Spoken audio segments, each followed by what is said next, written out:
ang bag-ong inahan nga si Katrina May Garcia, 26 years old nga taga Barangay Apas, Cebu City, nagpasalamat ni President Rodrigo Duterte ug ni Senator Christopher Lawrence Cuyabongo human siya natabangan sa bayranan sa iyang pagpanganak. Niadtong February 13, 2021, nanganak si Katrina og gi-shoulder sa Malasakit Center ang iyahang 22,000 pesos nga hospital bill ug walay bisang piso nga nabayran sa hospital. Ania si Katrina May Garcia.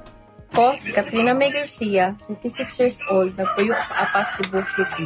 Nanganak ko February 13, 2021 sa St. Anthony Mother and Child Hospital. Naay nakasulti nako nga naay Malasakit Center dito. Ug tinuod gyud na wa kay mabayrag bisag piso. Akong bill kay 22,000. Magpasalamat kaayo ko sa Presidente Rodrigo Duterte ug kang Senator Bongo sa pagtukod nila og mga malasakit centers.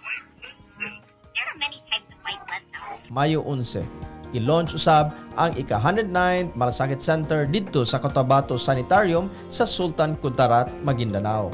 Gihatagan ang Malasakit Center og 3 million pesos gikan sa Office of President Social Civic Fund ug 5 million pesos gikan sa MAIP sa DOH.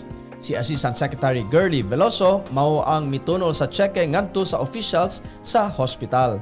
Gibuksan usab niadtong May 12 ang 110th Malasakit Center sa North Cotabato Provincial Hospital sa Kidapawan City, Cotabato. Ang Malasakit Center gitunulan sa initial funding gikan sa Office of the President Social Civic Fund nga 3 million pesos ug laing 10 million gikan sa MAIP sa DOH. 58 Luzon, 26 Visayas, 26 Mindanao. Karon aduna nay 26 ka Malasakit Center ang Visayas, 26 sa Mindanao ug 58 sa ka Malasakit Center sa Luzon.